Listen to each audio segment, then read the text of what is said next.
सल्तनत काल पार्ट 4। जैसा कि बच्चों हम लोगों ने मध्यकाल शुरू किया था, तो पहला यूनिट आप लोगों ने क्या देखा था? पहला यूनिट जो है पूर्व मध्यकाल था। पूर्व मध्यकाल में एक देश के अंदर की जो राजनीतिक परिस्थितियां थी, जिसे राजपूत युग कहते थे, उसे आप लोगों ने देखा था। और दूसरा जो मुद्दा था वो देश के बाहर का था, जो विदेशी आक्रमण हो रहा है। मतलब देश के अंदर का वो भी मुद्दा है, परंतु बाह्य परिप्रेक्ष्य से देखा गया था। उसमें अरब आक्रमण और तुर्क आक्रमण था। अरब आक्रमण मोहम्मद बिन कासिम का था, तुर्क आक्रमण जो है गौरी, गजनबी और गौरी का था। उसके बाद फिर हम लोगों ने सल्तनत काल शुरू किया। सल्तनत काल में कुल 5 वंश थे: गुलाम वंश, खिलजी वंश, तुगलक वंश, सैयद वंश और लोदी वंश। कल हम लोग तुगलक वंश से शुरू किए थे। तुगलक वंश में फिरोज शाह तुगलक से शुरू किया गया था।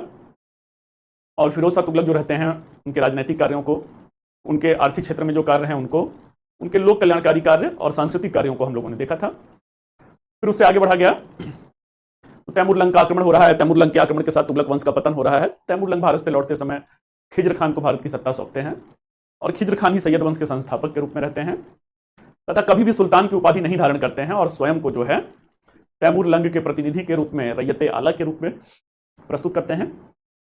इस वंश के अंतिम शासक अलाउद्दीन आलम शाह रहते हैं। फिर बच्चों हम लोगों ने देखा था कि लोदी वंश सल्तनत काल का अंतिम वंश आया था। लोदी कौन से मुस्लिम थे भाई? तो वो अफगानी मुस्लिम थे। इस्लाम में जाति प्रथा, जातिगत भेदभाव नहीं है, परंतु जो है नस्लीय भेदभाव रहा है। ईरानी और तुरानी नस्ल के मुस्लिम अपने को श्रेष्ठ नस्ल के मुस्लिम मानते थे और जो अफगानी मुस्लिम हैं, हिंदुस्तानी मुस्लिम हैं, उन्हें हेय दृष्टि से देखा जाता था। तो ये अफगानी मुस्लिम रहते हैं। लोदी को वंश के संस्थापक जो बहलोल लोदी रहते हैं, उन्हें इस बात का विश्वास रहता है कि ये हमें तुर्क जो है हमारे लिए खतरा है, अतः वह अफगान समानता का सिद्धांत लाते हैं। अफगान समानता के सिद्धांत के तहत वो सिंहासन पर नहीं बैठते थे, अपने सरदारों के साथ जो है सिंहासन जो है समानता के धरातल पर रखते थे, बहुमत से निर्णय लेते थे और इस तरीके से अफगानी अमीर वर्ग का जो है समर्थन प्राप्त किया और लंबे समय तक शासन किया। उन्होंने बहलोली सिक्के चलाए थे। बहलोली सिक्के तांबे के सिक्के थे। ग्वालियर की विजय किया था। फिर बच्चों सिकंदर लोदी आते हैं। सिकंदर लोदी हिंदुओं पर जजिया कर लगाते हैं। आयुर्वेद में उनका जो है रुचि रहता है, तो फरहंगे सिकंदरी नाम से आयुर्वेद ग्रंथ का फारसी अनुवाद कराते हैं। एक नवीन शहर आगरा की स्थापना 1504 में और उसी आगरा को अपनी राजधानी 1506 में बनाते हैं। इस वंश के अंतिम शासक इब्राहिम लोदी थे। उनकी 1 लाख की सेना को बाबर की मात्र 10,000 की सेना ने कैसे पराजित किया, वो कल हम लोगों ने देखा था। तो इस तरीके से बच्चों ये कल का हम लोगों का क्या हो गया, कल का एक क्विक रिवीजन हो गया, जो चीजें हम लोगों ने कल देखा था। Right now we are going to move forward, that is the सल्तनत एज एडमिनिस्ट्रेटिव कंडीशन, सल्तनत कालीन प्रशासनिक दशा। सल्तनत कालीन प्रशासनिक दशा में क्या भाई देखेंगे आप लोग? तो प्रशासनिक दशा में प्रशासन के सर्वोच्च शिखर पर कौन था? प्रशासन के सर्वोच्च शिखर पर सुल्तान थे। सुल्तान जो भिन्न भिन्न सुल्तान रहते हैं, इनके शासन का दृष्टिकोण भिन्न भिन्न रहता है। जैसे कि इल्तुतमिश रहते हैं। इल्तुतमिश सबसे पहले क्या कहते हैं? सबसे पहले उन्होंने कहा था अपने काजी मुगीसुद्दीन से कि हिंदुस्तान हिंदुओं का देश है, अतः हिंदुस्तान प्रशासन पूर्णतः इस्लामिक कायदे कानून से नहीं किया जा सकता है। तो इस तरीके से क्या रहता है, शासन को फिजिबल तरीके से आगे बढ़ाते हैं। बलबन आते हैं बच्चों, तो बलबन राजत्व का सिद्धांत लेकर के आते हैं। स्वयं को जिल्ले इलाही कहते हैं, पृथ्वी पर ईश्वर की छाया कहते हैं। सुल्तान के पद की गरिमा को बनाए रखने के लिए पैरों को चूमने की व्यवस्था, पायपोस और सजदा, सिर झुका के आने की व्यवस्था करते हैं। उससे आगे बढ़ा जाए तो अलाउद्दीन खिलजी क्या करते हैं? राजनीति को धर्म से पृथक करते हैं। फिर गयासुद्दीन तुगलक जो रहते हैं, फिर से परंपरागत व्यवस्था लाते हैं। मोहम्मद बिन तुगलक भी धर्मनिरपेक्ष शासन को बढ़ावा देते हैं। हिंदू त्योहारों को बड़ी उत्सुकता से मना रहे होते हैं।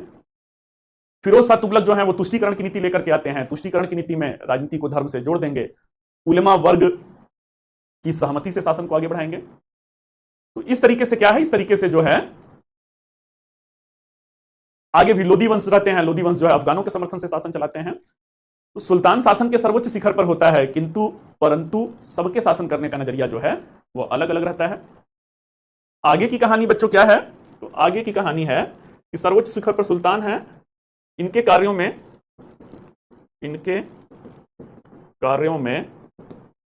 सहयोग देने के लिए एक केंद्रीय मंत्री परिषद था। एक केंद्रीय मंत्री परिषद का गठन किया गया था। अब इस केंद्रीय मंत्री परिषद में कौन थे भाई? तो इस केंद्रीय मंत्रिपरिषद में, केंद्रीय मंत्रिपरिषद में एक बॉक्स बना लीजिए बच्चों, समय समय पर जो है प्रश्न वो पूछ रहे होते हैं। बॉक्स में ऐसे कर लेना है, इधर कर लेना है केंद्रीय विभाग और इधर कर लेना है प्रमुख, उस विभाग के प्रमुख ऑब्लिग संस्थापक कर्ता कौन थे। जैसे आज प्रधानमंत्री हैं तो प्रधानमंत्री को शासन में सहयोग देने के लिए वित्त मंत्रालय है, रक्षा मंत्रालय है, बहुत सारे भाई मंत्रालय हैं, बहुत सारे विभाग हैं। वैसे ही उस जमाने में भी था, प्राचीन काल में भी था, मौर्य काल में भी आपने देखा था केंद्रीय मंत्रिपरिषद होती है। तो ऐसे में क्या है, ऐसे में जो है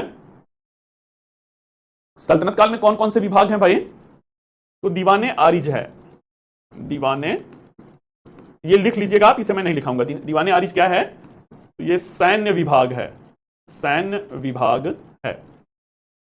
सैन्य विभाग की स्थापना किसने किया था, तो सैन्य विभाग की स्थापना जो है बलबन ने किया था। अगला बच्चों जो विभाग है वो कौन सा विभाग है, तो अगला जो विभाग है वो दीवाने आमिर को ही है। अगला विभाग जो है दीवाने आमिर को ही है। दीवाने आमिर को ही कौन सा विभाग रहता है, तो ये कृषि विभाग है, ये कृषि विभाग है, डिपार्टमेंट ऑफ एग्रीकल्चर है। कौन इसके प्रमुख हैं भाई, तो इसके प्रमुख जो हैं मोहम्मद बिन तुगलक रहते हैं, मोहम्मद बिन तुगलक रहते हैं। आइए भाई अब आगे देखा जाए। अगला विभाग बच्चों जो है दीवाने रियासत है। अगला जो विभाग है वो कौन सा है, तो वो दीवाने रियासत है। दीवाने रियासत कौन सा विभाग रहता है, तो ये वित्त विभाग रहता है। Finance ministry, department of finance है, किसने स्थापित किया था, तो अलाउद्दीन खिलजी ने किया था, अलाउद्दीन खिलजी ने किया था। अगला कौन है, तो अगले 3 विभाग हैं, दीवाने बंदगान है, दीवाने बंदगान गुलाम विभाग है। अगला जो है दीवाने इस्तिहाक है, दीवाने इस्तिहाक जो है पेंशन विभाग है। अगला जो है दीवाने खैरात है, दीवाने खैरात जो है लोक कल्याण विभाग है, डिपार्टमेंट ऑफ चैरिटी है। इन तीनों विभागों की स्थापना किसने किया था, इन तीनों विभागों की स्थापना फिरोज शाह तुगलक ने किया था, फिरोज शाह तुगलक ने किया था। दीवाने बंदगान, दीवाने इस्तिहाक, दीवाने खैरात, इन तीनों विभाग की स्थापना किसने किया, फिरोज शाह तुगलक ने किया। आइए भाई अब आगे हम लोग देखते हैं कि स्थानीय प्रशासन कैसे था। केंद्रीय मंत्रिपरिषद, ये देख लीजिए, नोट कर लीजिए आप लोग, एक 30 सेकंड का समय दे रहा हूं। अगली क्लास बेटा आप लोग में तो इकोनॉमिक्स चल रहा था शायद ना, जो शाम को मैं प्रहार बैच लेता हूं उसमें शायद केवल एक बैच चल रहा है, आप लोगों में तो शायद इकोनॉमिक्स चल रहा था।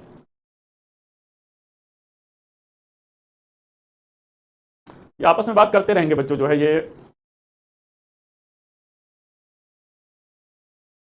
तो आप लोग कौन है, संकल्प 2026 ही है ना, कि आप लोग कुछ दूसरे हैं, इसमें और कोई बैच मर्ज हो गया है क्या, ये संकल्प 2026 ही बैच है बच्चों ने, जिसे संकल्प 2.0 शायद कहते हैं।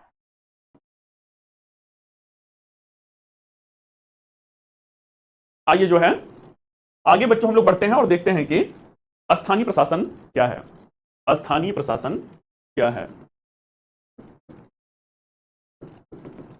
सल्तनत कालीन जो है स्थानीय प्रशासन, केंद्र के नीचे क्या था, केंद्र के नीचे प्रांत था। प्रांत को सल्तनत काल में क्या कहते थे, इक्ता कहते थे। इक्ता के प्रमुख को क्या कहते थे, इक्ता के प्रमुख को इक्तादार कहते थे। आज बच्चों प्रांत का प्रमुख कौन है, प्रांत को राज्य कहते हैं, राज्य के मुखिया को क्या कहते हैं, मुख्यमंत्री कहते हैं। उस जमाने में प्रांत को इक्ता का प्रमुख कौन था, इक्ता का प्रमुख इक्तादार था। अगला प्रांत के नीचे कौन है भाई, तो प्रांत के नीचे जिला है, आप सब लोग जानते हैं प्रांत के नीचे जिला है। जिला को क्या कहते थे, जिला को सिक कहते थे। सिक के प्रमुख को क्या कहते थे, सिक के प्रमुख को सिकदार कहते थे। जिला के नीचे बच्चों ब्लॉक होता था, ब्लॉक को परगना कहते थे। परगना के प्रमुख को आमिल कहा जाता था, परगना के प्रमुख को आमिल कहा जाता था। ब्लॉक के नीचे गांव है, गांव को गांव ही कहते थे। और गांव के प्रमुख कौन होते थे? तो खुत हैं, मुकद्दम हैं और चौधरी हैं। खुत, मुकद्दम, चौधरी हैं। तो ये क्या हो गया? ये स्थानीय प्रशासन हो गया। इसे भी नोट कर लीजिए आप लोग। आइए अब आगे बढ़ते हैं, थोड़ा सा इसे देख लेते हैं कि इक्ता व्यवस्था की शुरुआत किसने किया। तो इक्ता व्यवस्था की शुरुआत इल्तुतमिश ने किया। इल्तुतमिश ने किया। इल्तुतमिश जो है किसकी जगह पे इक्ता व्यवस्था लेकर के आते हैं भाई? तो प्राचीन भारतीय सामंती व्यवस्था की जगह इक्ता व्यवस्था को लाया गया। अब बच्चों मुद्दे की बात यह है, प्राचीन भारत का अंतिम क्लास मैंने सामंती व्यवस्था ही करवाया था। सामंती व्यवस्था में आपने देखा था भूमिदान में दिया जाता था, वेतन के रूप में भूमिदान दिया जाता था। एक सामंत का जो पद होता था, जैसे कल आप लोग आईएएस बनेंगे तो आपका ट्रांसफर भी तो होता है भाई ना। साल 2 साल इस जिला में रहेंगे, फिर उसके बाद दूसरे जिला में ट्रांसफर होगा। आपका पद कैसा पद है? ट्रांसफरेबल पोस्ट है, स्थानांतरित पद है। प्राचीन कालीन जो सामंती व्यवस्था, इसमें स्थानांतरण नहीं होता था। जो सामंत जहां पे है वो वहीं पे रहेगा। इक्ता व्यवस्था में क्या था भाई? स्थानांतरण होता था। अगला बच्चों अंतर क्या है? उस सामंती व्यवस्था में जो भूमि दान दिया जाता था, सामंत उस भूमि का मालिकाना हक रखता था। क्योंकि हमेशा के लिए उसे वहीं पे रहना है, तो उसका भू राजस्व लेता था। इक्ता व्यवस्था में बच्चों क्या है? इक्ता व्यवस्था में भूमि का मालिकाना हक नहीं था, वो तो स्थानांतरण होता था।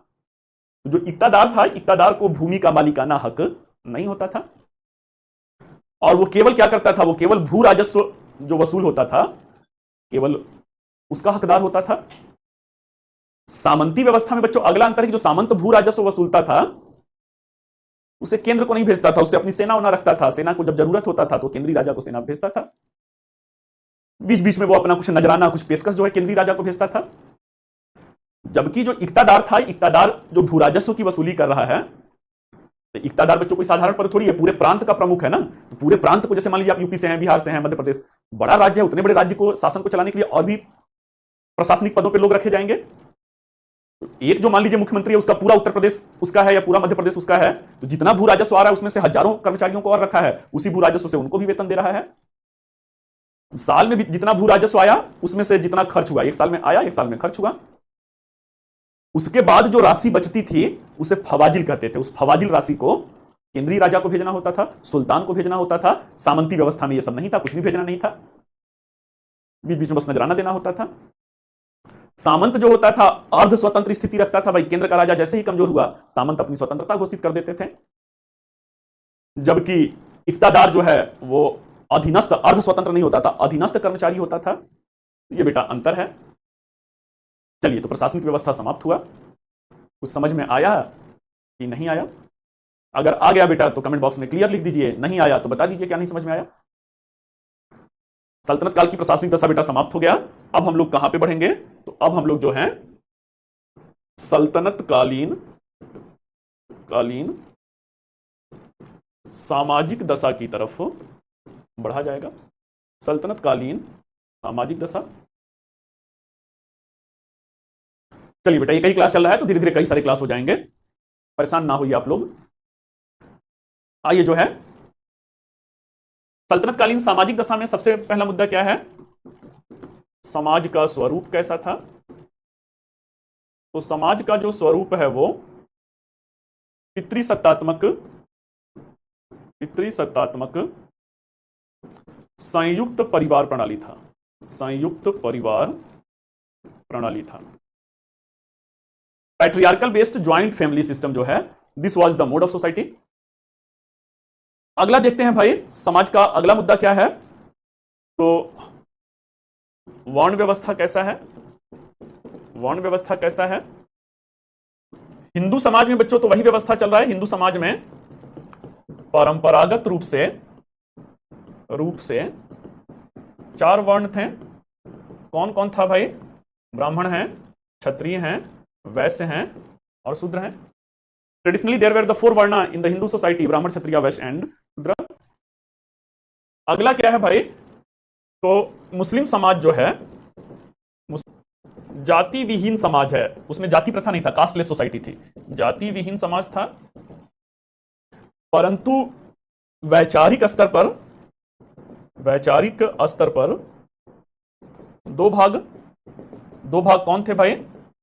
शिया और सुन्नी हैं। शिया और सुन्नी में जो है ये बटे हुए हैं on behalf of ideological basis.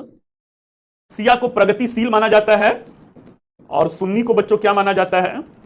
Sunni को रूढ़िवादी माना जाता है। वो दाढ़ी रखना, 5 वक्त के नमाज का जो है पाबंद होना, इस्लाम के सिद्धांतों को हुबहू मानना, ये किसका काम है भाई? ये सुन्नी वर्ग का काम है।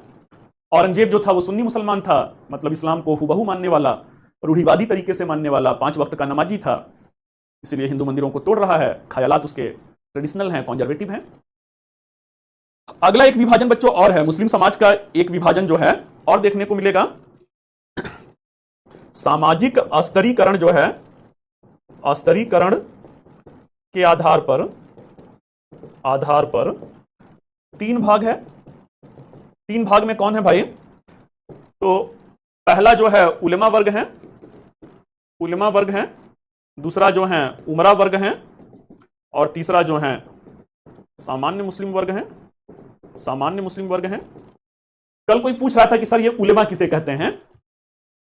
एक बच्चों वो कहावत सुने हैं ना कि धीरे धीरे रेमना धीरे से सब होए, माली सींचे 100 घड़ा रुताए फल होए। सब्र रखना है बच्चों, सब कुछ आपका होगा। कल एक विद्वान बैठे हुए थे भाई ना, तो मिला जुला करके क्या है, मिला जुला करके जो है असल में जो चीज आप लोग प्रीवियस ईयर का क्वेश्चन पेपर देख रहे होंगे, वो मसला कहां का है? वो मसला जो है आर्ट एंड कल्चर का है, कला और संस्कृति का है। प्राचीन काल से 1-2 प्रश्न होता है, मध्यकाल से 1-2 प्रश्न होता है। लग रहा होगा सब खत्म हो रहा है, प्रश्न तो एक भी हो ही नहीं रहा है। सबसे ज्यादा प्रश्न बच्चों आधुनिक भारत से, उसके बाद कला और संस्कृति से। कला और संस्कृति जब शुरू होगा तो फटाफट फटाफट जो है आप लोगों का क्वेश्चन भी स्थापत्य कला से प्रश्न पूछता है, चित्रकला से प्रश्न पूछता है, शास्त्रीय या भारतीय नृत्य और संगीत कला से प्रश्न पूछता है, भारतीय धर्म जो है बौद्ध धर्म, जैन धर्म, भक्ति और सूफी आंदोलन, वहां से प्रश्न पूछता है। सोर्सेस से, स्रोत से प्रश्न पूछता है। साहित्यिक स्रोत है, उसमें धार्मिक स्रोत है, गैर धार्मिक स्रोत है। धार्मिक स्रोत में वैदिक ग्रंथ हैं, बौद्ध धर्म से जुड़े हुए साहित्य हैं, जैन धर्म से जुड़े हुए साहित्य हैं। विदेशी यात्रियों में जो है यूनानी यात्री हैं, चीनी यात्री हैं, अरबी यात्री हैं। अभी तो इतिहास शुरू हुआ है भाई ना, अभी तो बहुत कुछ आपका बचा है। तो आइए बच्चों जो है क्वेश्चन बेटा ये सब यूट्यूब पे चलता रहता है, बैठ करके क्वेश्चन आपका सॉल्व नहीं करवाया जाएगा। आप लोग का संडे साइड टेस्ट होता है, उसके अलावा भी यूट्यूब पर आप देखेंगे जैसे ही प्री का माहौल, अभी तो मेंस का माहौल चल रहा है, जैसे ही प्री नवंबर दिसंबर आना शुरू होगा, कोई ना कोई एक जो फैकल्टी हैं वो यूट्यूब पर जो है एमसीक्यू सॉल्व कराते रहते हैं। तो वहां से आप लोग करते रहिएगा, या किसी दिन सैटरडे देखा जाएगा, अगर मौका मिलेगा तो किया जाएगा। तो ये उलेमा वर्ग कौन है भाई? उलेमा वर्ग जो है धार्मिक प्रमुख हैं। जैसे हमारे यहाँ पे ब्राह्मण वर्ग हैं, तो इस्लाम धर्म के जो मुखिया हैं, पुरोहित हैं, उन्हें उलेमा कहा जाता था। उमरा वर्ग बच्चों कौन है? तो प्रशासन के उच्च पदों पर, या इन्हें अमीर वर्ग भी कहते हैं। सामान्य मुस्लिम आप समझ रहे हैं, कॉमन मुस्लिम। जैसे आप लोग क्या हैं, आप लोग अभी जो है कॉमन मैन हैं, कल बेटा आप लोग आईएएस बनेंगे। आईएएस बनेंगे तो आप कॉमन मैन नहीं रहेंगे। अगर मध्यकाल के अल्फाज में बात किया जाए तो मध्यकाल के अल्फाज में अगर कहें तो आप अमीर वर्ग हो जाएंगे, उमरा वर्ग हो जाएंगे, एलिट सेक्शन ऑफ सोसाइटी हो जाएंगे।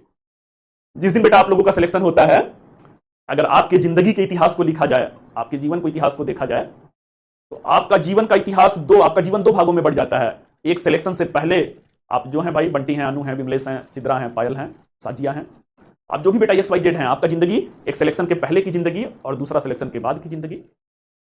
सिलेक्शन के पहले की जिंदगी बेटा जो अभी जी रहे हैं, जो अभी जी रहे हैं जीवन में, सब उसे क्या कहेंगे, सब समस्या ही समस्या है। एक 25-30 हजार का मोबाइल का हैंडसेट, मोबाइल फोन खरीदना है, टेंशन है। अभी बेटा बनेंगे बेटा तो ट्रेन को कौन पूछे, हवाई जहाज से ही घूम रहे होते हैं। भारत दर्शन तो छोड़िए, विश्व का भी दर्शन ट्रेनिंग में ही करके चले आते हैं। आज आम है, कल खासम खास हो जाएंगे, बस खाली पता पूछता। 150 लोग तो आपके शुभ चिंतक बनने के लिए रेलवे स्टेशन पे या एयरपोर्ट पे ही लेने पहुंच जाएंगे। वर्ग हो गए। तो this was that was divided in 3 groups. The first one was ulama group, second one was umra group, and the third one was the common muslim group. आइए बच्चों अब समाज में आगे बढ़ें। तो समाज का स्वरूप हो गया, वर्ण व्यवस्था हो गया। अगला मुद्दा क्या है? तो अगला मुद्दा जो है महिलाओं की स्थिति जो है, महिलाओं की स्थिति कैसी थी, कंडीशन ऑफ वुमेन कैसा था। तो जो महिलाओं की स्थिति है वो कैसी है सल्तनत काल में, तो वो मिश्रित स्थिति है। मिश्रित स्थिति था। मिश्रित मतलब बच्चों क्या होता है, मिक्स्ड कंडीशन है। मिक्स्ड कंडीशन का मतलब क्या होता है, कुछ अच्छा कुछ बुरा। You will get the some instances of the condition of womens it was pretty good, on the other hand you will get ample number of example that prove that the condition of women it was bad. मिश्रित है बच्चों, तो यहां पे हम लोग क्या देखते हैं, अच्छी दशा के उदाहरण और महिलाओं की जो बुरी स्थिति है, बुरी स्थिति का उदाहरण देखते हैं। जो अच्छी दशा के उदाहरण है भाई, इसमें क्या है, तो इसमें जो है रजिया सुल्तान क्या है, रजिया मध्यकाल की प्रथम मुस्लिम शासिका हैं, प्रथम मुस्लिम शासिका हैं। मतलब महिलाएं अब क्या हो रही हैं, महिलाएं अब शासिकाएं हो रही हैं। रुद्रम्मा देवी जो हैं, रुद्रम्मा देवी काकतीय वंश की शासिका थी। काकतीय वंश बच्चों कहां पे था, वारंगल के काकतीय, जिसे अलाउद्दीन खिलजी ने जीता था, जो आज का आंध्र तेलंगाना का क्षेत्र है। इसके अलावा चालुक्य वंश में 1/3 महिला शासिका थी, 1/3 महिला शासिका थी। आइए भाई इसी लगे हाथ देख लिया जाए, बुरी स्थिति के कौन से उदाहरण हैं, महिलाओं की स्थिति बुरी है, इसके कौन से उदाहरण हैं, तो बाल विवाह था, बहु विवाह था, पर्दा प्रथा था। पर्दा प्रथा, हिंदू समाज में पर्दा प्रथा, उनके में हिजाब शायद कहा जाता है, हिजाब की प्रथा थी। अगला जो है सती प्रथा है, या सामूहिक रूप से कर रहे हैं तो जौहर प्रथा है। ये सारी बच्चों क्या हैं, ये सारी जो हैं बुरी स्थिति के उदाहरण हैं। एक अच्छी स्थिति में और दे सकते हैं, विधवा पुनर्विवाह का प्रचलन था, पुनर्विवाह का प्रचलन था। There were the some examples of widow remarriage. अगर विधवा का विवाह हो जाए बेटा, समाज की मुख्य धारा से उन्हें जोड़ने का मौका मिल जाए, तो उसे क्या है, उसे जो है अच्छी स्थिति का उदाहरण मानेंगे। तो बहु विवाह मतलब होता है बेटा, एक पुरुष अगर कई महिलाओं से विवाह करे वो बहु विवाह है। तो ऐसा समाज में महिला कैसी समझी जाएगी, महिला भोग विलास की विषय वस्तु समझी जाएगी। तो चलिए जो है ये बहु विवाह, इसे पोलीगेमी कहते हैं।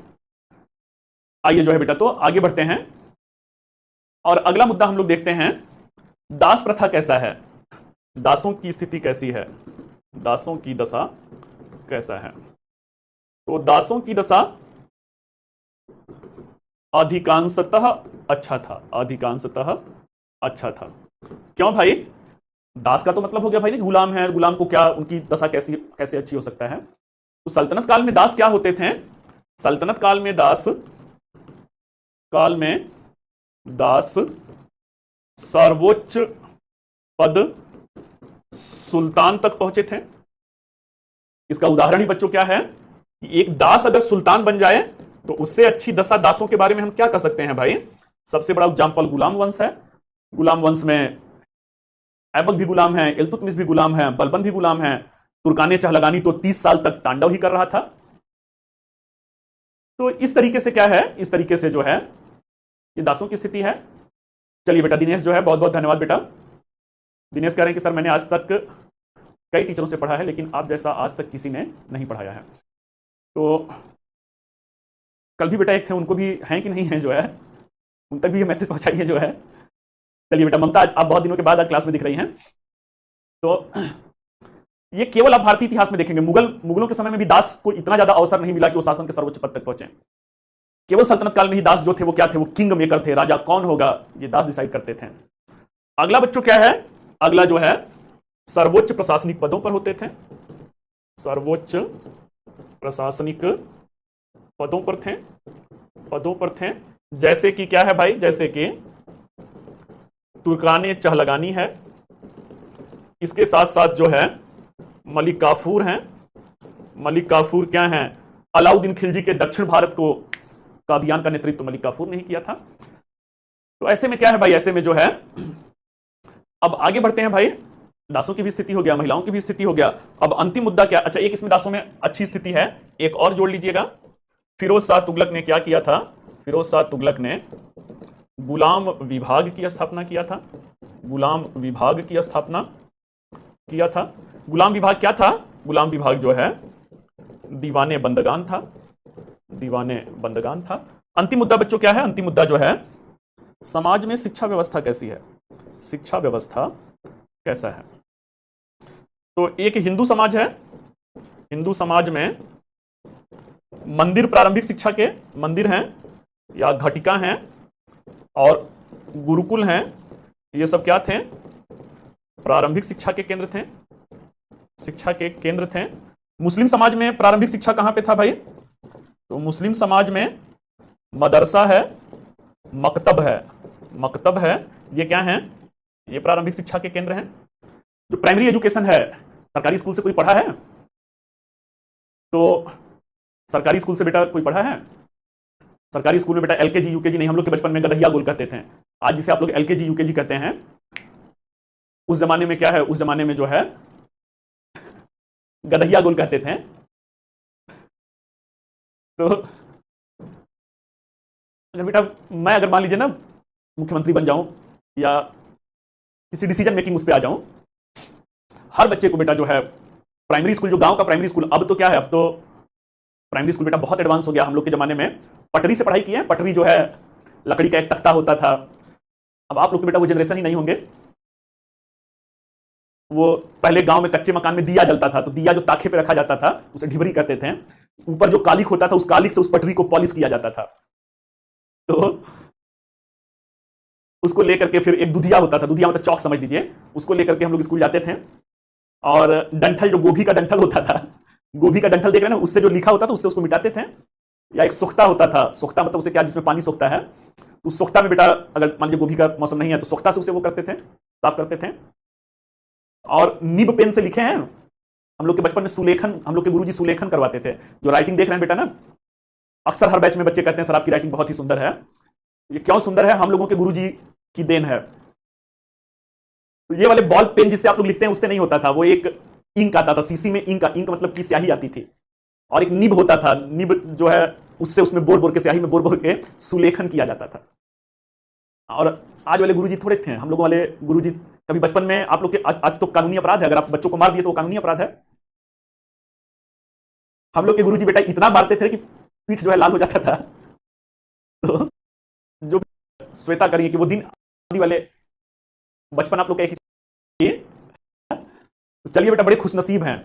अब आप इतिहास में अंतिम पीढ़ी होंगे, जब इतिहास बेटा लिखा जाएगा तो आप अंतिम पीढ़ी होंगे जिन्होंने ये व्यवस्था देखा है, पटरी वाला व्यवस्था देखा है, जो ढिबरी का कालिक है उससे पॉलिश वाला देखा है।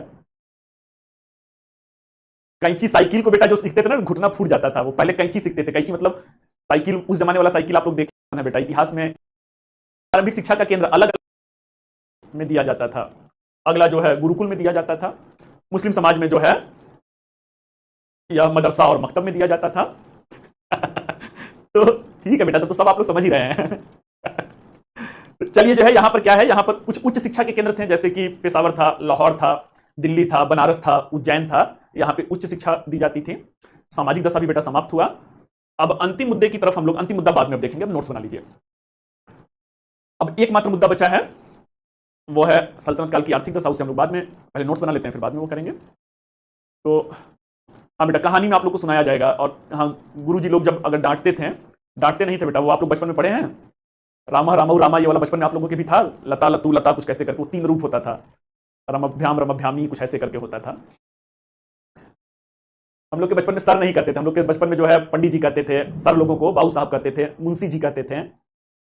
तो जहां से भूलता था ना, वो रामा रामऊ रामा होता था, लता का रूप होता था, और भी देते थे याद करने के लिए।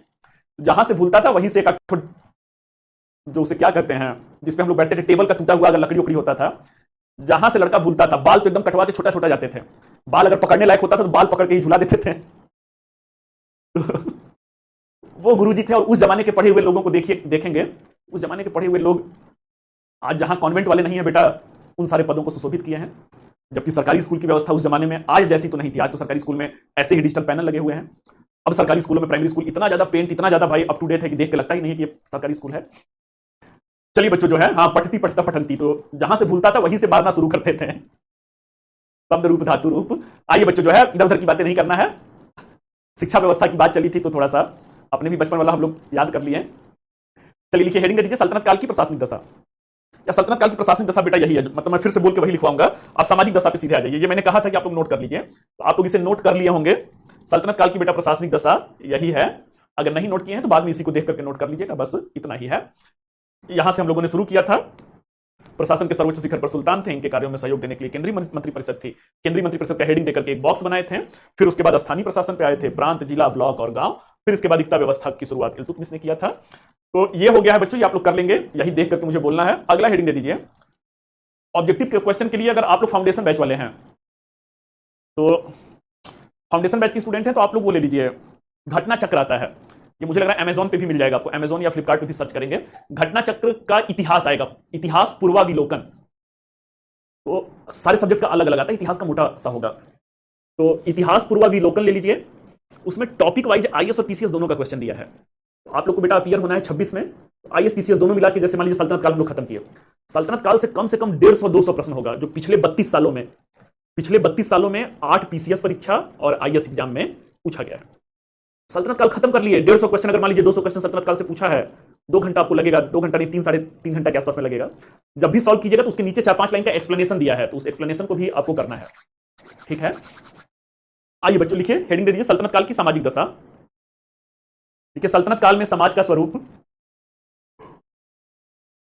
सल्तनत काल में समाज का स्वरूप पितृसत्तात्मक और संयुक्त परिवार प्रणाली था। सल्तनत काल में समाज का स्वरूप पितृसत्तात्मक और संयुक्त परिवार प्रणाली था।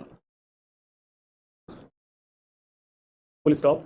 सल्तनतकालीन समाज मुख्यतः, सल्तनतकालीन समाज मुख्यतः 2 भागों में विभक्त था, 2 भागों में विभक्त था। डैश देकर के हिंदू समाज और, मुख्यतः 2 भागों में विभक्त था, डैश देकर के हिंदू समाज और मुस्लिम समाज, हिंदू समाज और मुस्लिम समाज। नेक्स्ट पॉइंट कीजिए। अगला बच्चों देखिए, हिंदू समाज परंपरागत रूप से, हिंदू समाज परंपरागत रूप से चतुर्वर्ण व्यवस्था पर ही आधारित था। हिंदू समाज परंपरागत रूप से चतुर्वर्ण व्यवस्था पर ही आधारित था, जिसमें ब्राह्मण, क्षत्रिय, वैश्य और शूद्र वर्ग, ब्राह्मण, क्षत्रिय, वैश्य और शूद्र वर्ग प्रमुख थे। नेक्स्ट पॉइंट कीजिए। हालांकि मुस्लिम समाज, नेक्स्ट पॉइंट बच्चों, हालांकि मुस्लिम समाज एक जाति विहीन समाज था, एक जाति विहीन समाज था तथा, एक जाति विहीन समाज था तथा, जाति विहीन समाज था, परंतु, तथा नहीं, परंतु विचारात्मक स्तर पर या विचारधारा के स्तर पर यह समाज, विचारधारा के स्तर पर यह समाज 2 भागों में विभक्त था, 2 भागों में विभक्त था।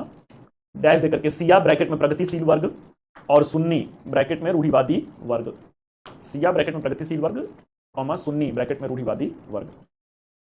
नेक्स्ट, मुस्लिम समाज में अस्तरीकरण देखने को, मुस्लिम समाज में अस्तरीकरण देखने को मिलता है, अस्तरीकरण देखने को मिलता है।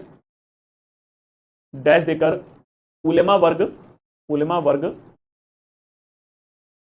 उसके सामने लिख लीजिए धार्मिक प्रमुख वर्ग, धार्मिक प्रमुख वर्ग, लाइन चेंज करके उमरा वर्ग, उमरा वर्ग ब्रैकेट में शासन में उच्च पदों पर, शासन में उच्च पदों पर बैठे व्यक्ति, उच्च पदों पर बैठे व्यक्ति तथा सामान्य मुस्लिम, तथा सामान्य मुस्लिम। उसके नीचे बच्चों हेडिंग दे दीजिए महिलाओं की दशा। हदीस बेटा ये जैसे कुरान होता है वैसे ही हदीस बड़ा ही पवित्र ग्रंथ है इस्लाम का, जो है कुरान और हदीस जो है ये 2 पवित्र ग्रंथ हैं, या इन्हीं पर आधारित, जो जैसे हमारे यहाँ पर मनुस्मृति जो है, हमारी सामाजिक व्यवस्था मनुस्मृति, पुराण और अन्य स्मृतियों पर आधारित है, वैसे ही मुस्लिम समाज जो है कुरान और हदीस की जो व्याख्याएं हैं उस पर आधारित है। महिलाओं की दशा लिखिए, सल्तनत काल में महिलाओं की दशा मिश्रित थी, महिलाओं की दशा मिश्रित थे, अर्थात महिलाओं के कुछ अच्छी दशा के उदाहरण, अर्थात महिलाओं के कुछ अच्छी दशा के उदाहरण, तो कुछ बुरी दशा के उदाहरण देखने को मिलते हैं, तो कुछ बुरी दशा के उदाहरण देखने को मिलते हैं। नेक्स्ट, सल्तनत काल में महिलाएं शासन के सर्वोच्च पदों पर देखने को मिलती हैं। शासन के सर्वोच्च पदों पर देखने को मिलती हैं। Full stop. रजिया सुल्तान मध्यकाल की प्रथम महिला मुस्लिम शासिका थी। Full stop. रुद्रम्मा देवी वारंगल के काकतीय वंश की शासिका थी। इसी प्रकार चालुक्य वंश में एक तिहाई महिलाएं शासिका थीं।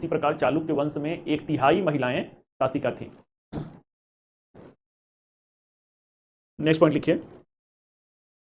समाज में विधवा पुनर्विवाह का प्रचलन था, परंतु इसके साथ ही पर्दा प्रथा, सती प्रथा, बाल विवाह, बहुविवाह तथा महिला दासों का प्रचलन देखने को मिलता है। नेक्स्ट, सल्तनत काल में दासों की स्थिति अच्छी थी। Full stop. दासों को उनकी योग्यता के आधार पर, सल्तनत काल में दासों की दशा अच्छी थी। दासों को उनकी योग्यता के आधार पर उच्च पद प्रदान किए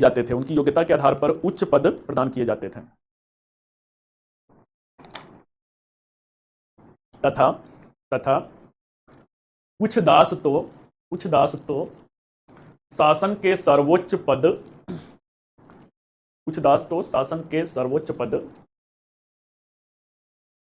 सुल्तान तक पहुंचे थे। सकलोत्तर पथनाथ बेटा हर्षवर्धन की उपाधि थी। सकलोत्तर पथनाथ किसी की उपाधि फिर दोबारा नहीं मिलता है। पाल वंश के एक शासक थे, उनकी सकलोत्तर पथनाथ उपाधि नहीं था, मैंने लिखवाया था, उनकी दूसरी उपाधि थी। कुछ दास तो शासन के सर्वोच्च पद सुल्तान तक पहुंचे थे। नेक्स्ट, अलाउद्दीन खिलजी के दास मलिक काफूर ने दक्षिण भारत का विजय अभियान किया था।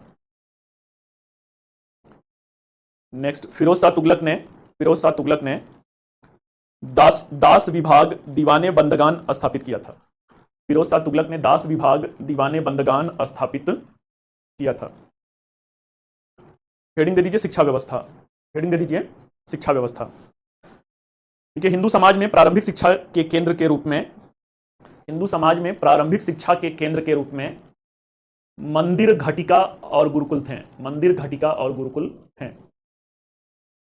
तथा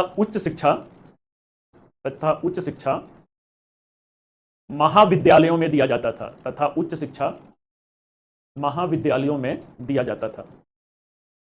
नेक्स्ट, मुस्लिम समाज में प्रारंभिक शिक्षा के केंद्र मदरसा थे।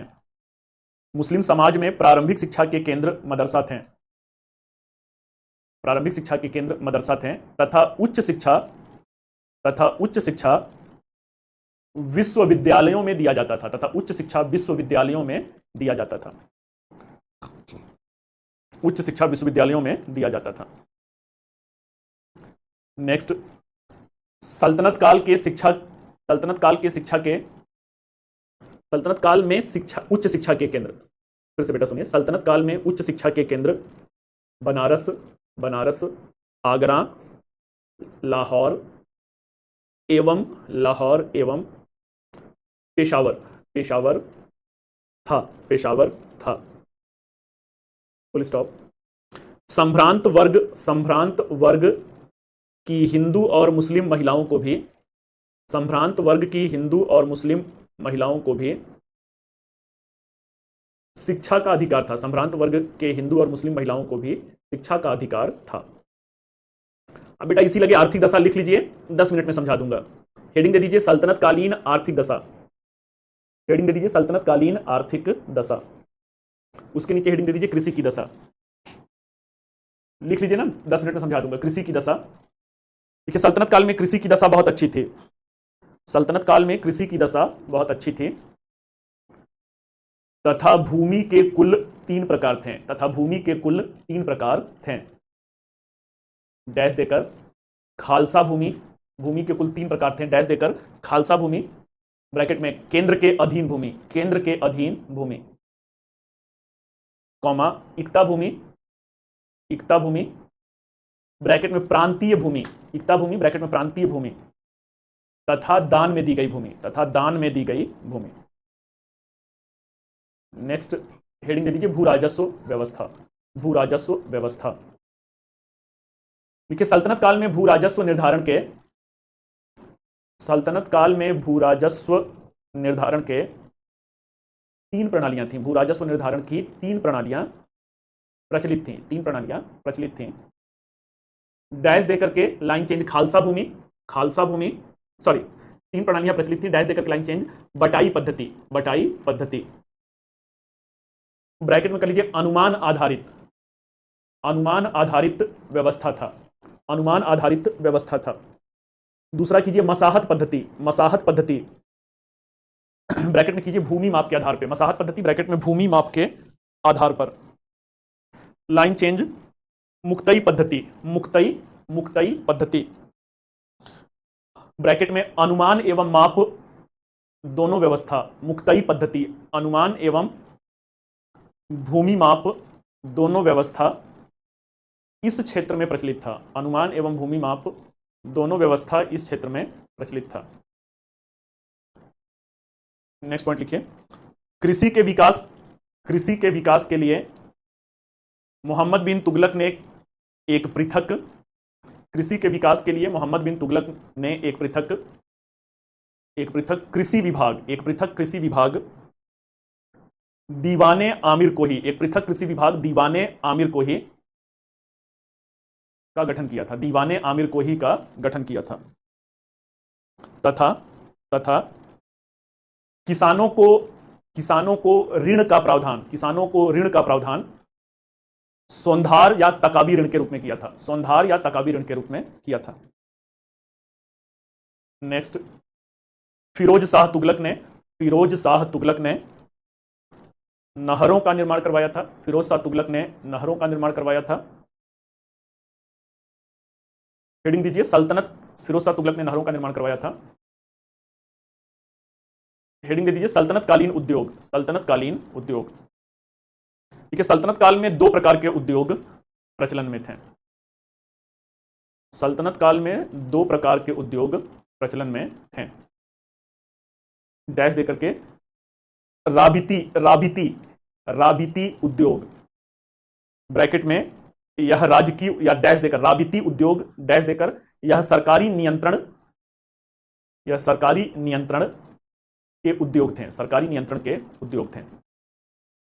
दूसरा है बच्चों गैर राबिती, गैर राबिती ब्रैकेट में निजी उद्योग था, गैर राबिती निजी उद्योग था। हेडिंग दे दीजिए आयात की वस्तुएं, आयात की वस्तुएं, आयात मतलब बाहर से विदेशों से क्या आता था, आयात की वस्तुएं, डैश देकर के लिखिए अरबी घोड़ा, अरबी घोड़ा, दास, स्वर्ण एवं कीमती पत्थर, अरबी घोड़ा, दास, स्वर्ण एवं कीमती पत्थर। नेक्स्ट निर्यात की वस्तुएं, निर्यात की वस्तुएं, क्योंकि कपास, कपास, सूती वस्त्र, कपास, सूती वस्त्र, मसाले, कपास, सूती वस्त्र, मसाले, नील, नील, अलंकृत सामग्री, नील कॉमा अलंकृत सामग्री एवं जड़ी बूटियां, नील, अलंकृत सामग्री एवं जड़ी बूटियां। हेडिंग दे दीजिए भूमि माप की इकाई, भूमि माप की इकाई, भूमि माप की इकाई, डैश देकर बिस्वा का प्रचलन अलाउद्दीन खिलजी ने, बिस्वा का प्रचलन अलाउद्दीन खिलजी ने, तथा गजे सिकंदरी का प्रचलन, तथा गजे सिकंदरी का प्रचलन सिकंदर लोदी ने किया था, गजे सिकंदरी का प्रचलन सिकंदर लोदी ने किया था। हेडिंग दे दीजिए सल्तनत कालीन कर व्यवस्था। अगला बच्चों हेडिंग है सल्तनत कालीन कर व्यवस्था। देखिए सल्तनत काल में मुख्य रूप से 4 कर प्रचलन में थे। सल्तनत काल में मुख्य रूप से कुल 4 कर प्रचलन में थे। जजिया का 4 कर प्रचलन में थे। जजिया प्रचलन में थे, डैश देकर के लाइन चेंज करके पहला लिखिएगा जजिया। नोट्स बनाने में बच्चों ना पन्ना मत बचाइएगा, कंजूसी नहीं करना है। लाइन चेंज जजिया, डैश देकर के लिखिए। गैर मुस्लिमों से उनकी सुरक्षा के बदले लिया जाने वाला कर। जजिया, गैर मुस्लिमों से उनकी सुरक्षा के बदले में लिया जाने वाला कर। नेक्स्ट जकात, ये यास्मीन बेटा लिख लीजिए ना, फिर मैं अभी बोला था थोड़ी देर पहले ना कि आर्थिक दशा लिख लीजिए, फिर मैं 10 मिनट में समझा दूंगा। तो ये एडवांस में नोट्स बनवा रहा हूं, अभी समझा दूंगा। समझाने में समय निकल जाएगा तो पता चलेगा नोट्स बन ही नहीं पाया। जजिया हो गया, जकात सुरक्षा के बदले लिया जाने वाला कर, फुल स्टॉप। इस कर से महिलाओं, संतों, विकलांगों तथा ब्राह्मणों को छूट प्राप्त था। इस कर से महिलाओं, संतों, विकलांगों तथा ब्राह्मणों को छूट प्राप्त था। किंतु फिरोज शाह तुगलक ने ब्राह्मणों पर भी जजिया कर लगाया था। किंतु फिरोज शाह तुगलक ने ब्राह्मणों पर भी जजिया कर लगाया था। नेक्स्ट जकात, हेडिंग दे दीजिए जकात। लिखिए संपन्न मुस्लिमों से उनकी कुल संपत्ति पर 2.5 2.5% लगाया जाने वाला कर 2.5% लगाया जाने वाला कर, जो कि गरीब मुस्लिमों के कल्याण में या भलाई में खर्च किया जाता था, जो कि गरीब मुस्लिमों के भलाई के लिए खर्च किया जाता था। नेक्स्ट खराज, जजिया हो गया बेटा, जकात हो गया, खराज। लिखिए यह भू राजस्व कर था। खराज यह भू राजस्व कर था जो कुल उपज का 33%, जो कि कुल उपज का 33% था, तथा अलाउद्दीन खिलजी एवं मोहम्मद बिन तुगलक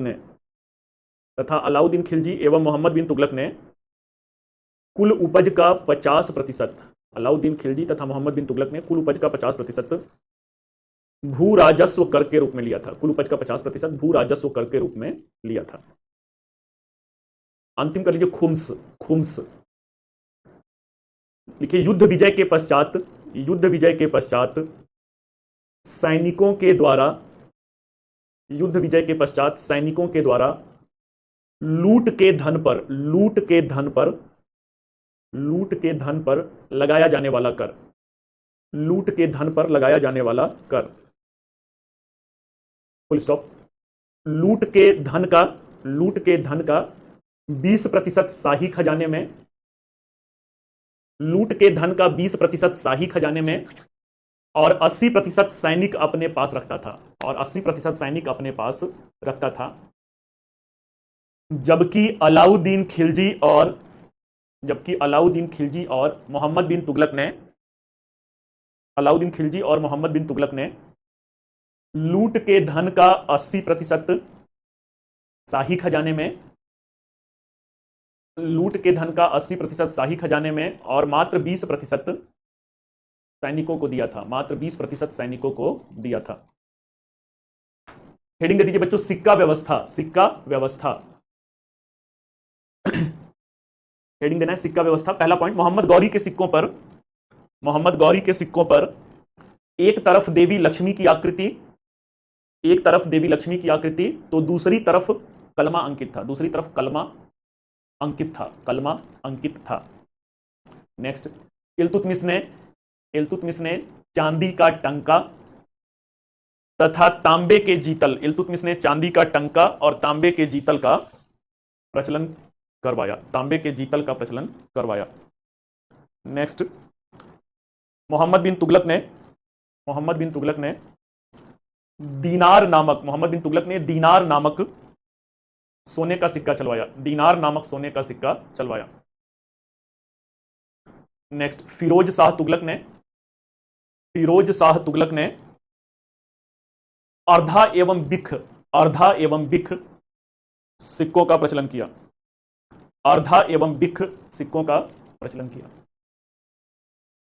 नेक्स्ट,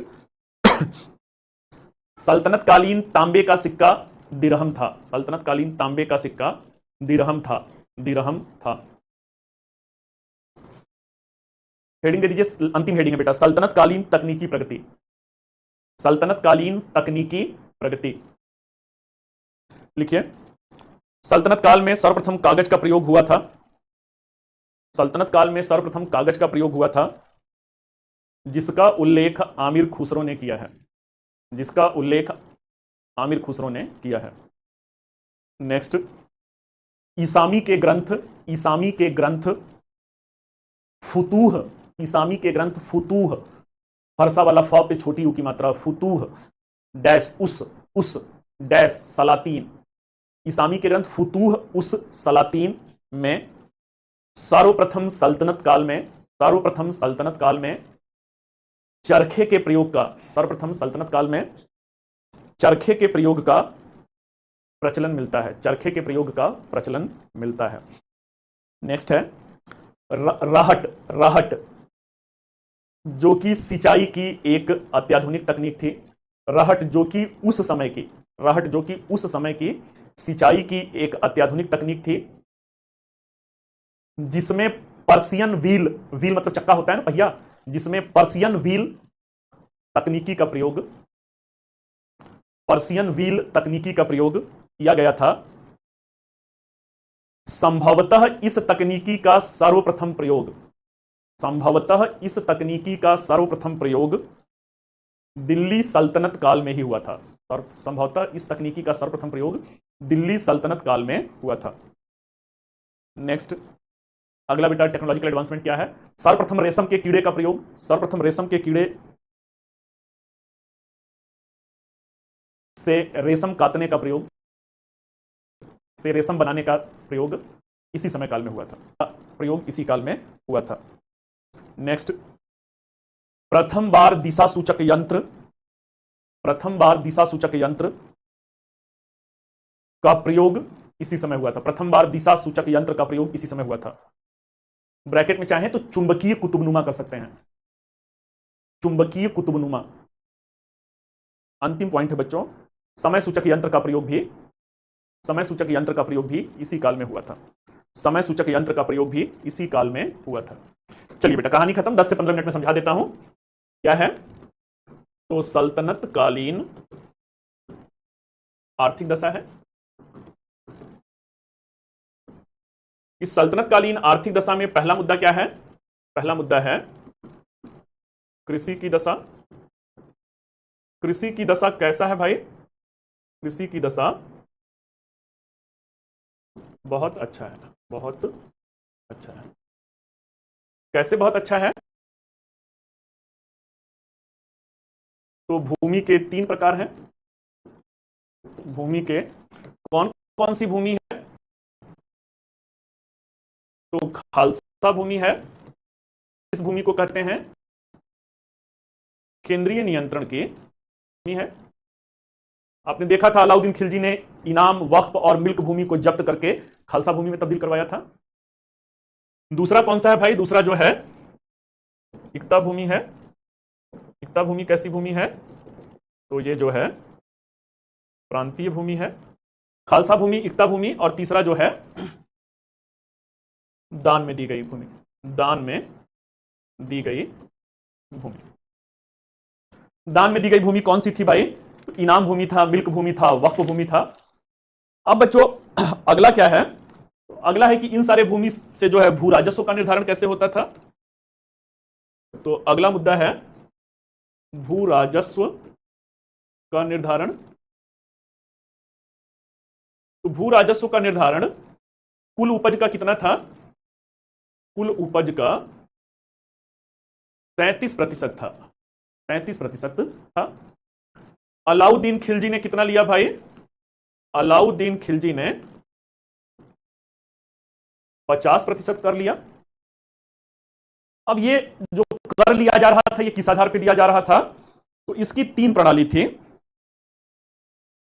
3 व्यवस्था था। कर निर्धारण की 3 व्यवस्था था। पहला कौन सा है? तो पहला जो है, कान खोल लीजिएगा बेटा, जो है पहला जो है बटाई प्रणाली है। कान खोलने का मतलब कल मैंने बताया था ना, कान खोलने का मतलब कान ऐसे ऐसे नहीं करना है, दिमाग को खोल लेना है। ध्यान से सुनिएगा, बड़े आसानी से समझ में आ जाएगा। बटाई प्रणाली क्या है भाई? बटाई प्रणाली जो है ये अनुमान आधारित था, अनुमान आधारित था। बटाई प्रणाली में 3 व्यवस्था थी। पहला जो है खेत बटाई, अगला जो है लंक बटाई, और अगला जो है राशि बटाई। खेत बटाई, लंक बटाई और राशि बटाई। खेत बटाई जो है खड़ी फसल के, ध्यान से सुनना है बच्चों, जैसे अभी धान का फसल बोया जा रहा है, मान लीजिए राजस्व अधिकारी जो हैं आपके गांव में आ गए, गांव में आ गए तो जो खड़ी फसल है, धान की फसल लगी हुई है, उसमें कह दिए कि इधर का 1/3 हमारा हिस्सा है, 2/3 आपका हो गया। तो इसे कौन सी बटाई कहेंगे? खेत बटाई कहेंगे। अब ये व्यवस्था वो करते जा रहे हैं, गांव गांव घूमते जा रहे हैं और ये व्यवस्था करते जा रहे हैं। 2-3 महीना बीत गया या 4 महीना बीत गया, उसके बाद धान की कटाई होने लगा। धान की कटाई के समय जिस गांव में पहुंचे वहां पे क्या है? धान का गट्ठर बंधा हुआ है, धान का गट्ठर बंधा हुआ है। तो उस व्यवस्था में क्या होता था? 1/3 गट्ठर हमारा है, 2/3 गट्ठर आपका है। इस व्यवस्था को क्या कहते थे? इसे लंक बटाई कहते थे। जब बेटा फसल को काट के उसका गट्ठर बंध गया और गट्ठर में हुआ कि 1/3 राज्य का हिस्सा, 2/3 आपका हिस्सा, तो वो लंक बटाई है। अगला क्या है? अगला जो है राशि बटाई है। जब बेटा फसल से अनाज निकल, मतलब धान से मान लीजिए से पुअरा समझते ना, पुअरा बेटा मतलब जो धान निकल गया जो बचा उसे पुआल कहते हैं या पुअरा कहते हैं। जो धान है उसे राशि कहा, मतलब अनाज को निकाल लिए या गेहूं से भूसा को हटा लिए, अनाज एक तरफ भूसा है, तो जो अनाज है उसे आज भी राशि, उस पर देखेंगे गोबर रख दिया जाता है, गाय का गोबर, उसे कहा जाता है ये राशि है। तो राशि बटाई, अनाज अगर निकला हुआ है तो 1/3 अनाज राज्य का, 2/3 आपका। तो ये क्या है भाई? ये अनुमान आधारित है। अगला इसको बटाई प्रणाली कहते हैं। अगला बच्चों कौन सी व्यवस्था है? तो अगला मसाहत पद्धति है। मसाहत पद्धति है। मसाहत पद्धति में क्या था? भूमि माप होता था। भूमि माप में आपने देखा ही भाई, अलाउद्दीन खिलजी ने क्या किया? बिस्वा प्रणाली लाया था। आज भी आप लोग के यहां भी बिस्वा ही, बीघा से छोटा बेटा बिस्वा होता है। हम लोगों के यहां 1 बीघा में 20 बिस्वा होता है। आप लोग यहां के यहां कितना होता है बताइए जरा? बिहार में जैसे बिस्वा को कट्ठा कहते हैं, बिहार में बेटा बिस्वा को कट्ठा कहते हैं, तो पश्चिमी बिहार में 1 बीघा में 16 कट्ठा होता है। यहां पर क्या है? यहां पर जो है 20 बिस्वा, हम लोग के यहां यूपी में 20 बिस्वा है। तो अलाउद्दीन खिलजी ने बिस्वा प्रणाली लाया और सिकंदर लोदी ने क्या लाया? सिकंदर लोदी ने गजे सिकंदरी लाया, गजे सिकंदरी व्यवस्था लाया। तो चलिए बेटा ये क्या हो गया? बटाई प्रणाली, मसाहत। दूसरा क्या हो गया? मसाहत प्रणाली। तीसरी व्यवस्था जो है वो कौन सा है? तो तीसरी व्यवस्था मुक्तई प्रणाली है। मुक्तई प्रणाली है। मुक्तई प्रणाली का मतलब क्या है? ऐसा कोई जिला है, ऐसा कोई जिला जिसमें कुछ ब्लॉक में कह दिया जाए, कुछ ब्लॉक में ये वाला अनुमान वाला रहेगा और उस जिला के अंदर जो कुछ ब्लॉक हैं उसमें जो है भूमि माप वाला होगा। तो ये कौन सी व्यवस्था है? मुक्तई व्यवस्था है। तो ये बेटा समझ में आया कि नहीं आया? भू राजस्व निर्धारण की विधि जो है, खेत बटाई, लंक बटाई, राशि बटाई, ये समझ में आया कि नहीं आया? और ये तो आसान है, मसाहत पद्धति और मुक्तई पद्धति, ये आसान है।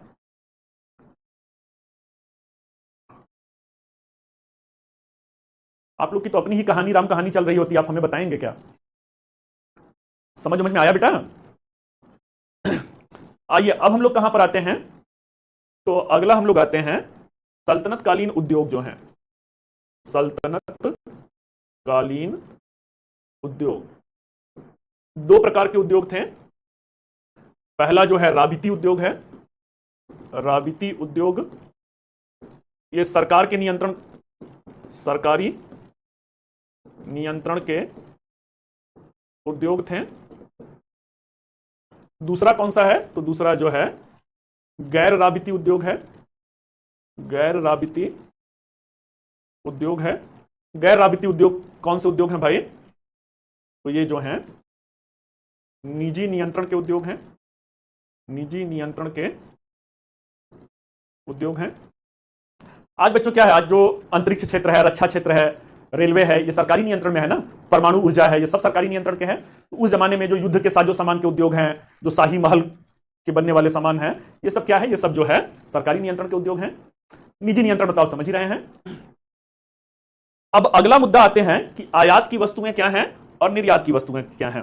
Item of import and export. तो आइए देखते हैं आयात की मदें। आयात मतलब जो बाहर से सामान मंगाया जाता है। तो बाहर से जो सामान मंगाया जाता था उसमें सबसे प्रमुख क्या था? सबसे प्रमुख जो है अरबी घोड़े थे। दासों को बाहर से मंगाया जाता था। दास चूंकि बहुत ही महत्वपूर्ण भूमिका निभाते थे भाई। मलिक याकूत एक अबिसिनियाई दास था, रजिया ने उसे उच्च पद प्रदान किया था, यह पॉइंट आपने लिखा था। इसके साथ साथ कीमती पत्थर जो हैं इसका आयात होता था। अब भाई देखते हैं निर्यात की मदें क्या हैं, क्या क्या देश से बाहर जाता था। तो निर्यात की जो मदें हैं इसमें जो है कपास है, इसमें जो है मसाले हैं, अलंकरण सामग्री है, अलंकरण सामग्री है, नील है। बेटा किसी गफलत में मत रहिएगा। नील विद्रोह, आधुनिक भारत में नील विद्रोह तो यह मत सोचिएगा कि अंग्रेज या यूरोपीय नील लेकर के आए थे। नील जो है प्राचीन काल में भी बोया जाता था। आगरा के पास एक जगह है बयाना, और लाहौर जो रहता है नील उत्पादन का प्रमुख हो रहता है। बयाना ये आगरा के पास में है, और लाहौर में मध्यकाल में क्या होता था, मध्यकाल में नील की खेती होती थी। चलिए बेटा, तो बाहर से विदेशों से क्या मंगाते थे, देश से क्या बाहर जाता था, ये चीजें हो गई। आगे बढ़ते हैं और देखते हैं कि कर व्यवस्था क्या है। कर व्यवस्था क्या है? तो कर व्यवस्था में 4 प्रकार का कर आप लोगों ने देखा था। 4 प्रकार के कर कौन कौन से थे भाई? तो पहला जो है जजिया कर था। जजिया कर किससे लिया जाता था? गैर मुस्लिमों से लिया जाता था। गैर मुस्लिमों से बच्चों हिंदू हो गए, सिख हो गए, ईसाई हो गए, बौद्ध हो गए, जैन हो गए, सबसे लिया जाता था। इस्लामिक राज्य में आप रह रहे हैं तो सुरक्षा के बदले में क्या है? सुरक्षा के बदले में जजिया लिया जा रहा है। जकात किससे लिया जाता था? तो जकात जो था ये एक तरीके से रॉबिन हुड वाला जो होता है ना, अमीर मुस्लिमों से लिया जाता था। अमीर मुस्लिमों से संपत्ति का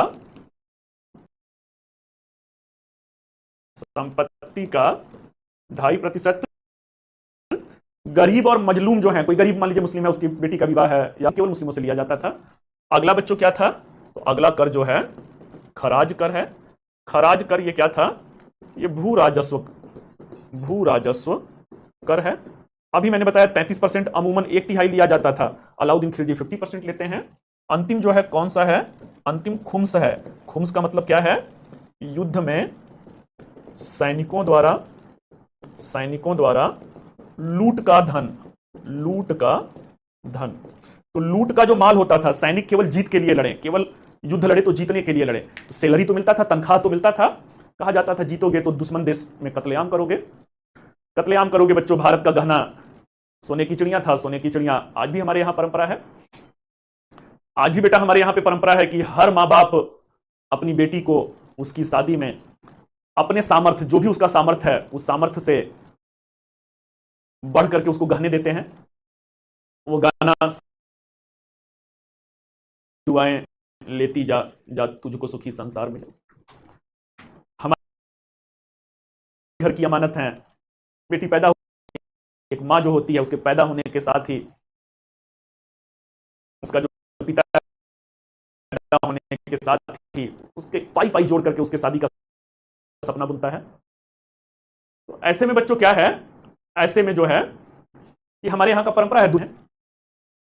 तो इस तरीके से क्या है, इस तरीके से वो गहने पहले के जमाने में बैंक में तो होते नहीं थे। कहां होते थे भाई? वो गहने जो थे वो कच्ची मिट्टी के दीवारों में होते थे।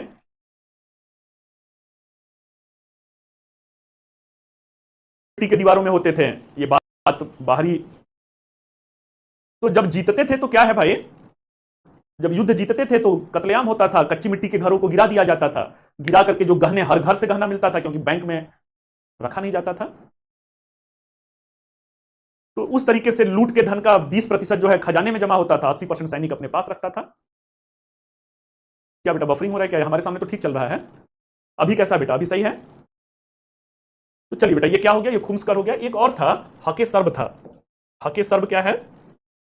तो हके सर्ब जो है सिंचाई कर था। सिंचाई कर था, जिसे किसने लगाया था? जिसे फिरोज शाह तुगलक ने लगाया था। चलिए, तो कर व्यवस्था भी बेटा सही हो गया। अब क्या है? अब जो है सिक्का व्यवस्था है। सिक्का व्यवस्था, सिक्का व्यवस्था में स्वर्ण सिक्का क्या कहलाता था? स्वर्ण सिक्का जो था वो दीनार था। किसने प्रचलन किया था? मोहम्मद बिन तुगलक ने किया था। इल्तुतमिश ने क्या किया था? इल्तुतमिश ने चांदी का टंका का टंका,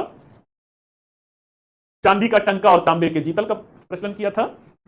फिरोज शाह तुगलक जो रहते हैं, फिरोज शाह तुगलक ने अर्धा एवं बिख सिक्कों का प्रचलन किया था। जो बेटा मोहम्मद गौरी रहते हैं, मोहम्मद गौरी के सिक्कों पर क्या रहता है? गौरी के सिक्कों पर मैंने लिखवाया जो है,